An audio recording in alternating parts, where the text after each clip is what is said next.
है। हमारा पशुपति व्रत है, हमें किसी के घर का भोजन नहीं करना है। हमारा पशुपति व्रत है, हम जिस मंदिर में पहला व्रत करें 5 व्रत हमारे उसी मंदिर में हो, भले हम कहीं पर चले जाएं बाद में आए तब करें, पर पशुपति व्रत उस जगह पर हो जहां हमारा पहला व्रत हुआ है। अब आज के जमाने में लोगों ने पशुपति व्रत को भी ऐसा ढोंग और प्रपंच बता दिया कि पशुपतिनाथ का व्रत ऐसे करना, सुबह से उठकर कहीं पवित्र नदी में स्नान करने के लिए पहुंच जाना, फिर वहां से आना, फिर ये करना, फिर वहां से आना, फिर ऐसा करना, फिर वहां से आना, वो करना ना।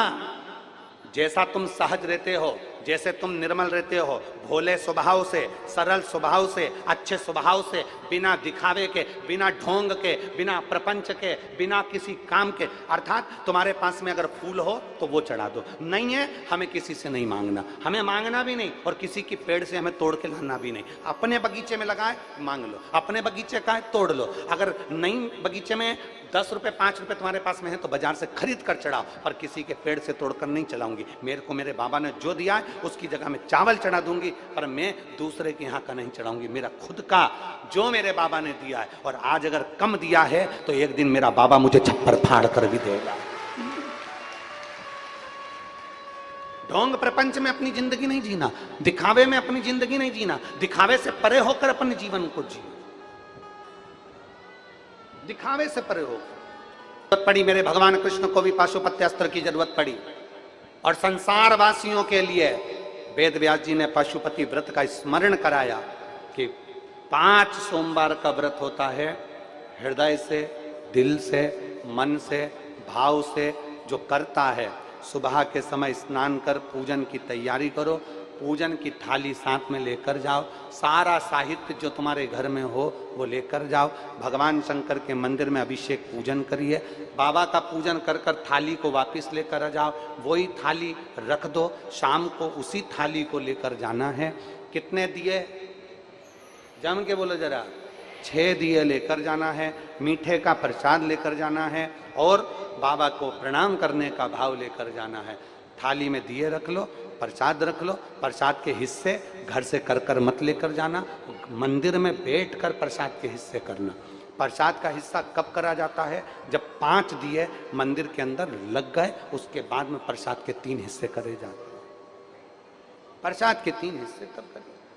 भगवान के मंदिर में पूजन अर्चना करो, अर्चना पूजन करने के बाद में दिए रखकर, दिए पूरे 6 जमीन पर रखिए, 6 दिए में से 5 दिए प्रज्वलित कर लीजिए, प्रसाद के 3 हिस्से कर लीजिए। बाबा देवादिदेव महादेव से अपने मन की बात कह दो, बाबा आज मेरा पहला पशुपति व्रत है, बाबा आप इसे स्वीकार करना मेरे दातार, मैं बस आपके भरोसे हूँ मेरे बाबा, ऐसी कृपा करना, ऐसी करुणा करना, मेरा व्रत स्वीकृत हो। बाबा को प्रणाम करो, 5 दिए जलाए हुए रखो वहीं पर, 1 दिया बिना जला उसको वापिस थाली में रख लो, प्रसाद के 2 हिस्से मंदिर में छोड़ दो, 1 हिस्सा थाली में लेकर वापिस सजाओ। घर के अंदर जब प्रवेश करो उस समय पर राइट हैंड में सीधे हाथ पर बैठ जाओ, घर की ओर अपना मुख कर लो और वहीं पर बैठकर 6ठे नंबर का जो दिया है वो जला दो। वहां बैठकर बाबा से प्रार्थना करना, बाबा मेरे व्रत को स्वीकार करना, मेरी ये कामना से मैंने ये व्रत किया है, बाबा को विनय करना, निवेदन करना। ऐसे 5 व्रत पूर्ण करिए। बीच में रजस्वला धर्म आ जाए छोड़ दो, कहीं जाना पड़ जाए छोड़ दो, कोई चतुर्थी, तीज, पंचमी तुम्हारा कोई व्रत आ जाए छोड़ दो, अगला सोमवार कर लो, पर करना 5 ही है। एक ही मंदिर में करना है जिस मंदिर में तुमने पहला व्रत करा। 5वां व्रत जब आए तब बाबा के लिए एक श्रीफल, भेंट, कुछ भी 108 जो तुम बाबा को चढ़ा सकते हो, फूल हो, पत्ती हो, चावल हो, मूंग हो, जो बाबा को दे सकते हो वो बाबा को समर्पित कर कर, बाबा को दिल से प्रार्थना कर कर, फिर वही की वही क्रम जैसा करा है। प्रसाद का जो 1 हिस्सा तुम लेकर आते हो, उस प्रसाद के हिस्से में से किसी को नहीं देना है, उसको पहले जब भोजन करने बैठोगे उस भोजन के पहले उस प्रसाद को खा लेना है, फिर अपना भोजन ग्रहण करना है। इसको कहते हैं पशुपतिनाथ का व्रत, जो जीव के कल्याण हेतु किया है,